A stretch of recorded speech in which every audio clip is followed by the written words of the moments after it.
Hello friends, स्वागत है आप सभी का एक और वीडियो में। नया दिन, नई सुबह, काम पे जाने वाला हूं। और आज की इस वीडियो में बात होने वाली है कि टीआरसी के क्या क्या फ़ायदे हैं। टीआरसी कैसे अप्लाई करें वो तो मैं बता चुका हूं पहले भी आपको। और मतलब मैंने इसलिए इस पर एक वीडियो भी नहीं बनाई है कि टीआरसी से हम क्या क्या कर सकते हैं, क्या ख़रीद सकते हैं। मतलब बंदा आर्मेनिया आता है तो ये सोच के आता है कि हमें आगे जाना है। तो आगे कहाँ जाना है? पीछे जाना है, इंडिया।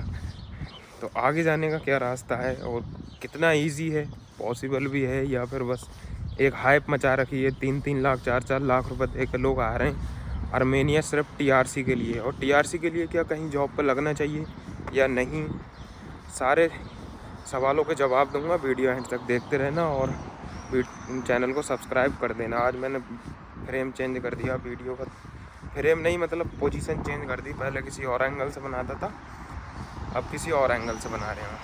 शायद कोशिश कर रहे हैं बेहतर से बेहतरीन आपको कंटेंट देने की। बस आप सभी का प्यार और सपोर्ट बनाए रखना। वीडियो शुरू करते हैं आगे। एक चीज़ पहले मैं आपको बता देता हूँ, टीआरसी के बारे में बाद में बात करते हैं। सोशल कार्ड, ये भी एक दिमाग में लोगों के बहुत बड़ा कन्फ्यूज़न है। सोशल कार्ड क्या है? प्लास्टिक का कार्ड नहीं होता है, ये कागज़ का होता है। ठीक है, कुछ 4-5 हज़ार रुपये का बन जाता है यहाँ आने के बाद। किसी से बनवाते हो, अगर खुद से बनाओगे तो 1000-1500 रुपये में भी बन जाएगा। ठीक है, इसका फ़ायदा क्या है यहाँ पे देखो।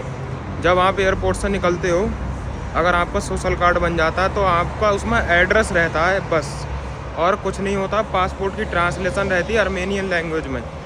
उससे जो अगर आप वीज़ा एक्सपायर होने के बाद, ओवर स्टे के बाद आप इंडिया वापस नहीं जाते हो, तो गवर्नमेंट के पास डाटा रहता है कि आप किस एरिया में रह रहे हो, कहाँ आपने स्टे कर रखा है। ऐसा नहीं है सोशल कार्ड नहीं होगा आपको काम नहीं मिलेगा या फिर पुलिस पकड़ के डिपोर्ट कर देगी। तो बिना पासपोर्ट के भी लोग रह रहे हैं जिनके गुम गए यहाँ पर। सोशल कार्ड तो बहुत दूर की बात है। तो सोशल कार्ड इतना ज़रूरी नहीं है। ज़रूरी कुछ मायनों में है, जैसे अब सिचुएशन बदल गई है। पहले तो और था जब मैं आया था। अभी आपको कहीं पर काम पर लगने के लिए सोशल कार्ड मांग रहे हैं। कोई डॉक्यूमेंट होना चाहिए आपका, या फिर टीआरसी के टाइम आपको सोशल कार्ड की ज़रूरत पड़ती है। लेकिन वैसे पुलिस वगैरह का कोई चक्कर नहीं है। जिनके पास नहीं है वो टेंशन ना लें। इंडिया वापस जाते टाइम भी सोशल कार्ड की ज़रूरत नहीं पड़ती है। खाली वीज़ा, टिकट और आपका पासपोर्ट, इन 3 चीज़ों की ज़रूरत पड़ती है। सोशल कार्ड की ज़रूरत नहीं पड़ती है। तो सिर दर्द ना पालें जिनके एक्सपायर हो गए, मतलब जिनके बन नहीं पाए वीज़ा एक्सपायर होने के बाद। और मेरे हिसाब से तो बनवा लेना चाहिए 4-5 हज़ार के चक्कर में। अगर कभी धोखे में टीआरसी का नंबर आ जाता है टीआरसी बनने का, तो आपको उसमें फ़ाइन देना पड़ता है तगड़ा। तो ये 4-5 हज़ार रुपये का है, बनवा लो, सेफ्टी है। शुरू करते हैं टीआरसी से रिलेटेड। तो टीआरसी के बारे में मैं आपको बता दूं, टीआरसी कार्ड जो है, पहले आप कहीं काम करते हो तब 1 साल का बनता है। अगर आप खुद से अप्लाई करते हो तो 20,000 दिरहम के करीब, नहीं सॉरी 20,000 रुपये के करीब आपके लगेंगे इंडिया के। वही 1 लाख दिरहम फीस है। मैं पहले भी बता चुका हूँ कैसे अप्लाई करें, लेकिन उसके लिए कॉन्ट्रैक्ट वगैरह चाहिए। तो बिना जॉब के यहाँ पे टीआरसी मिलना बहुत मुश्किल है। अब टीआरसी है आपके पास, तो अब यहाँ से आगे जाना कितना आसान है। देखो, किसी भी कंट्री की कोई सा भी कार्ड हुआ, टीआरसी हुई, दुबई का रेजिडेंस कार्ड हुआ, तो उसका मतलब होता है कि वर्क परमिट। आप किसी भी कंट्री में जाओगे तो वो आपका एक वर्क परमिट है, उससे आप वहाँ लीगल हो जाते हो। जैसे टर्की में टीआरपी है, टेम्परेरी रेजिडेंस कार्ड, उससे आप लीगल हो। आपको वीज़ा लेने की ज़रूरत नहीं है दोबारा से आने के लिए किसी भी कंट्री में, चाहे आर्मेनिया हो, टर्की हो, अजरबैजान हो या फिर दुबई हो। तो उससे आपको वीज़ा लेना नहीं पड़ेगा। आप टीआरसी से यहाँ से इंडिया जाओ, वापस आ जाओ। लेकिन किसी दूसरी कंट्री आपको जाना, यहाँ से जर्मनी, इटली, यूके, अमेरिका, बड़े कंट्री के ख्वाब देख के आते हैं लोग आर्मेनिया इतनी छोटी सी कंट्री में।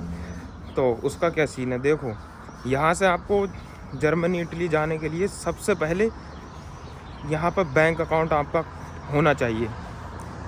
बैंक अकाउंट होने के बाद, अभी आप किसी बड़ी कंट्री का अप्लाई कर रहे हो, वो भी इस कंट्री से, तो आपको सोर्स ऑफ इनकम दिखाना पड़ेगा आपका। आप मान लो आपके पास करोड़ रुपए हैं बैंक में, इंडिया में हैं, लेकिन यहाँ आपको अपने इनकम सोर्स दिखाना पड़ेगा। जैसे अभी आप होटल में जॉब कर रहे हो, आपकी 30,000 सैलरी है, तो 30,000 पे आपको किसी भी कंट्री का वीज़ा नहीं मिलेगा अगर, या फिर आपको यहाँ पर अपनी कंपनी रजिस्टर कराना पड़ेगी। कंपनी रजिस्टर करा के आप अपने बैंक अकाउंट में फंड इकट्ठा कर लो, और मतलब ये प्रूफ करो कि आप यहीं पर रह के इतनी इनकम कर रहे हो, बिजनेस के ज़रिए या किसी और तरीके से, मतलब लीगल वे से उसका आपके पास प्रूफ होना चाहिए, तब आपका वीज़ा लग सकता है। हाँ, और छोटी मोटी कंट्री का लग सकता है। देखो यहाँ की TRC से ये फ़ायदा है कि रसिया जा सकते हो आप स्टिकर वीज़ा पे।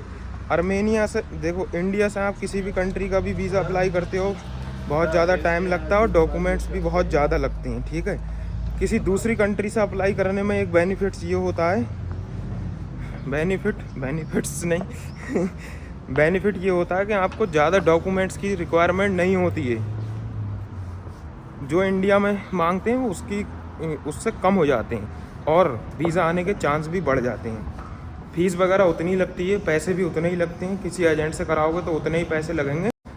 तो TRC से ये फ़ायदा, आप यहाँ की एम्बेसी में, US की एम्बेसी में जाकर वीज़ा अप्लाई कर सकते हो। अगर आपके पास अच्छे डॉक्यूमेंट्स हैं तो यहाँ से अप्लाई कर सकते हो। आपकी किस्मत है, लग जाएगा तो लग जाएगा, नहीं तो नहीं लगेगा। फंड, अब लोग पूछेंगे कितनी फंडिंग होना चाहिए, इसके बारे में मुझे नॉलेज नहीं है। जो इंडिया में जितनी रिक्वायरमेंट रहती है उसी हिसाब से यहाँ पे मांगते होंगे, ठीक है।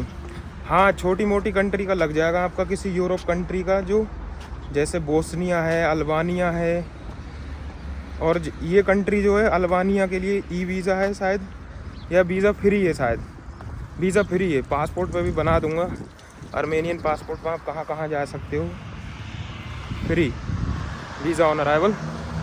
तो इन कंट्रियों का आप स्टिकर वीज़ा लगवा सकते हो यहाँ से, या उन कंट्रियों का जिसकी एम्बेसी नहीं है इंडिया में। यहाँ पर बहुत एम्बेसी हैं, मैं डिलीवरी बॉय वाली वीडियो में भी दिखाया हूँ।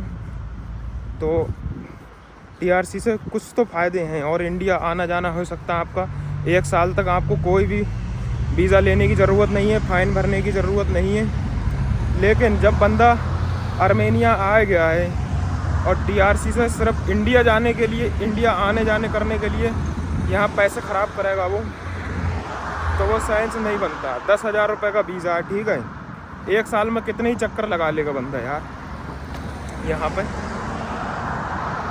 और फिर टिकट इतना महंगा है, 50-60 हज़ार रुपये का टिकट है। तो वो सिर्फ वीज़ा छोड़कर टिकट में सारे पैसे चले जाते हैं। तो ये बेनिफिट्स है, आगे जाने के चांस तो हैं, लेकिन आपका सोर्स ऑफ इनकम होना चाहिए यहाँ आर्मेनिया में। इंडिया में आप कितने पैसे कमा रहे हो उससे मैटर नहीं करता, क्योंकि वर्क परमिट आपका आर्मेनिया का है। तो आपको यहाँ की फंडिंग शो कराना पड़ेगी, आप कैसे पैसे कमा रहे हो यहाँ। और एक तरीका और है दूसरी कंट्री जाने का। आप मान लो किसी होटल में काम करते हो, अगर वो आपको अपने डॉक्यूमेंट्स दे देते हैं, मतलब आपको पीछे से सपोर्ट करते हैं या ट्रिप वगैरह निकालते हैं, कुछ होटल हैं जो मतलब भेजते हैं, जो बड़े बड़े होटल हैं यहाँ पे, बड़ी बड़ी कंट्री के टूर देते हैं 1-1 हफ्ते के, साल भर में, इटली, जर्मनी के, यहीं से आर्मेनिया से। तो वहाँ चले जाओ टूर पर, वापस ही मत आओ, चाहते ही यही हैं लोग, काम पड़ जाएगा तो ये तरीके भी हैं। बाकी नॉर्मल बंदा एक जो 3 लाख 4 लाख रुपए लगा के आया है यहाँ, और उसके पास सेविंग नहीं है इतनी, 10-15 लाख रुपए नहीं इन्वेस्ट कर सकता, वो तो छोड़ दो, सपना देखना भूल जाओ यहाँ से आगे जाने का। और एक चीज़ ऐड करना भूल गया था मैं, जैसे कि दुबई का रेजिडेंस कार्ड है, ठीक है, उस पर आपको कम से कम 10 कंट्री शो करा रहा है ऑनलाइन, लेकिन अरे एवरेज 7 मान लो, 7 कंट्री वीज़ा ऑन अराइवल हैं। आर्मेनिया की TRC पे आप किसी भी कंट्री में वीज़ा ऑन अराइवल नहीं जा सकते, आपको वीज़ा लेना पड़ेगा जॉर्जिया, रसिया, ईरान, किसी भी कंट्री में, मतलब इतनी सी भी कंट्री है फिर भी उसका आपको वीज़ा लेना पड़ेगा। यहाँ की TRC पे कोई सी कंट्री वीज़ा ऑन अराइवल नहीं है। तो TRC लेने के बाद भी आप किसी कंट्री में नहीं जा सकते यहाँ से बिना वीज़ा के, ठीक है। ई वीज़ा जो कंट्री प्रोवाइड कर रही हैं वहाँ जा सकते हो आप, वो भी ऑनलाइन वीज़ा निकाल के घूम घाम के वापस आ सकते हो। ये एक एडवांटेज है TRC का, आप यहाँ पर रहेगा ट्रैवल हिस्ट्री बना सकते हो, ठीक है। वीडियो यहीं तक थी। वीडियो अच्छी लगी है तो चैनल को सब्सक्राइब कर देना। वेदर के बारे में थोड़ा बता देता हूँ। अभी जो है मौसम गर्म होने लगा है, सुबह का टाइम है इसलिए जैकेट पहना हुआ हूँ मैं, वरना टी-शर्ट में घूमना पड़ रहा है। पसीना भी आ जाता है जब काम करते हैं तब। यहीं तक थी वीडियो।